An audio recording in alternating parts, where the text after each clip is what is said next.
Shoqata Akademike e Shqiptarëve për Shkencë dhe Art mbajti një manifestim shkencor-kulturor për nder të 7 marsit, ditës së shkollës shqipe. Me këtë rast, antarët e kësaj shoqate thonë se krahas festës po ashtu do të mbajnë edhe debat të titulluar Arsimi dhe administrata publike në kushte të inteligjencës artificiale. Në të ardhmen, kjo inteligjencë artificiale do ndihmojë në zhvillimin e shkencës, sepse ajo vetëm se ka filluar tani të implementohet në shumë vende të botës, në këtë aspekt jemi më pas, megjithatë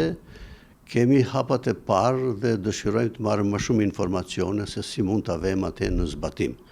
Ajo do të jetë gjithsesi një punë kërkimore shkencore e cila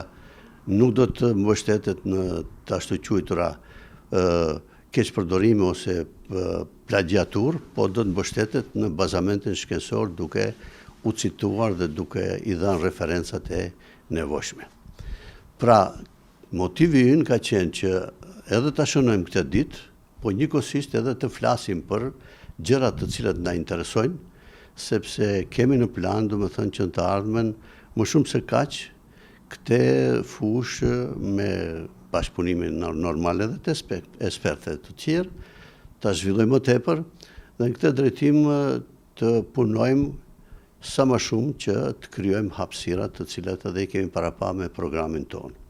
Ndërkaq, në fjalën përshëndetëse kryetari i shoqatës akademike Hasan Jashari foli mbi rëndësinë që ka kjo akademi dhe shtroi nevojën që e prek më së shumti që edhe më shumë të përkrahet dhe mbështetet.